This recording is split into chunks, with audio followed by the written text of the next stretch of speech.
எல்லாத்துக்கும் இது கொஞ்சம் முக்கியமாக கவனிக்க வேண்டியது www.joinindianarmy.nic.in இந்த வெப்சைட்ல போயிட்டு நீங்க வந்து ஃபர்ஸ்ட் எல்லாரும் அனைத்து தரப்புல ராணுவத்தில் சேரணும்னு ஆசையா இருக்கிறவங்க எல்லாம் என்ன செய்யணும், இதுல வந்து ஒரு தடவை ரெஜிஸ்டர் பண்ணிக்கணும். ரெஜிஸ்டர் பண்ணி லாகின் பண்ணி உங்களுடைய டேட்டாவை பூரா அங்கே கொடுத்துட்டீங்கன்னா உங்களுடைய இமெயில் ஐடியிலேயே கொடுத்த இமெயில் ஐடியில் வந்து ராணுவத்தை எப்பப்பெல்லாம் என்னென்ன கால் ஃபார் பண்ணுறாங்களோ உங்களுக்கு தகுந்த விஷயம். இப்போ 8வது பையன் போய் அதை ரெஜிஸ்டர் பண்ணனா 8வதுக்கு என்ன எப்பப்பெல்லாம் 8வது குவாலிஃபிகேஷனுக்கு வருமோ அது வந்துட்டு இருக்கும். ஆனால் வயசு இருக்குல்ல சார், 8வது முடிச்சு அது சொல்கிறேன். ஃபர்ஸ்ட் ஸோ அப்ரோச் பண்ணுறது பூராவுமே 8th 10th 12th இந்த மாதிரி அவங்களுக்கு தகுந்த மாதிரி. இப்போ 10th மெட்ரிக்ஸ்ன்னு சொல்றது மெட்ரிகுலேஷன் படித்த பசங்களுக்குன்னா மெட்ரிகுலேஷனுடைய கியூஆர் மட்டும் வந்துகிட்டே இருக்கும். அவங்களுக்கு பிடெக் போக்குவரத்துல வராது. எது தேவை அது மாதிரி அது அங்கே அல்காரிதம் அந்த மாதிரி டிசைன் பண்ணிருக்காங்க. Directorate of recruitment. அதில் இப்போ வயசு எப்படின்னா 17 வயசுல இருந்து 21 வயசு வரலும் இருக்கிறவங்க ராணுவத்தில் ஜென்ரல் டியூட்டி அதாவது அக்னி வீரா சேரலாம் 4 வருஷத்துக்கு. அந்த 4 வருஷம் சேர்ந்ததுக்கு அப்புறம் 1/3 ஆஃப் த பீப்புள் அந்த 4 வருஷத்துல சேர்றவங்கள 1/3 என்ன செய்வாங்க, ரிட்டைன் பண்ணுவாங்க பர்ஃபார்மன்ஸ் பேஸ்டு. மீதி 2/3 என்ன செஞ்சிருவாங்க, வெளியில அனுப்பிச்சிருவாங்க வித் அடிக்வெட் என்னது ஒரு ரெக்கமெண்டேஷனோட. அவங்களுக்கு government jobs, public sector undertaking jobs, private sector undertaking ஜாப்ஸ்ல ஒரு முன்னுரிமை கிடைக்கும்.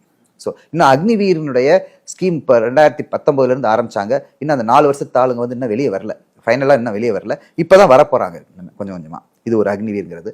அது இல்லாமல் நீங்க வந்து 17.5 to 21 இயர்ஸ் ஒரு ஒரு செக்மெண்ட். 23 வரலும் இருக்குது. அவங்க என்னன்னா இந்த டெக்னிக்கல் கிராஜுவேட்ஸ். ஏன்னா அவன் கிராஜுவேஷன் பண்றதுக்கே 21 22 ஆயிடும். ஸோ 23 வரலும் வச்சிருக்காங்க. 25 வரலும் இருக்குது. அது என்னன்னா ஷார்ட் சர்வீஸ் கமிஷன் பீப்புள். அதாவது நார்மலா பார்த்துட்டு பிஏ பிஎஸ்சி படிச்சுட்டு அதுக்கப்புறம் நம்ம யூபிஎஸ்சி யூனியன் பப்ளிக் சர்வீஸ் கமிஷன்ல கம்பைன் டிஃபென்ஸ் சர்வீசஸ் எக்ஸாம் ஒன்று இருக்குது, சிடிஎஸ் எக்ஸாம். அதை பாஸ் பண்ணுறவங்க அதுக்கப்புறம் அது 25. இது இல்லாமல் 27 வரலும் இருக்குது. அது என்னென்ன ஸ்கீம்னா சில ஸ்பெஷலிஸ்ட் டாக்டர்ஸ் அண்டு படிக்கிறதுக்குன்னு சில கோர் இருக்குது, அதாவது சில பிரிவுகள் இருக்குது சொல்லிக் கொடுக்கறதுக்கு. ஆர்மி எஜுகேஷன் கோர், ஏர்ஃபோர்ஸில் எஜுகேஷன் பிரான்ச், நேவியில் வந்து லாஜிஸ்டிக்ஸ் பிரான்ச் மாதிரி அந்த பிரான்ச்சஸில் இருக்கிறவங்களுக்கு 27 இயர்ஸ் வரலும் அந்த ஏஜ் லிமிட் இருக்குது. ஸோ 27 வரலும் போகலாம். இது இல்லாமல் இன்னும் சப்போஸ் 27 நீங்கள் விட்டுட்டீங்க, அதுக்கு மேலேயும் போகணும்னா டெரிட்டோரியல் ஆர்மின்னு ஒன்று இருக்குது. அது 30 வரலும் இருக்குது. 30 வரலும் நீங்கள் ராணுவத்தில் சேரலாம்.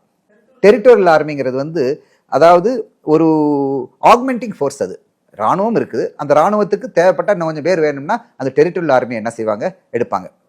இப்போ Tamil Nadu Madras regiment 117 TA territorial army infantry battalion இருக்குது, 110 டிஏ பெட்டாலியன் இருக்குது.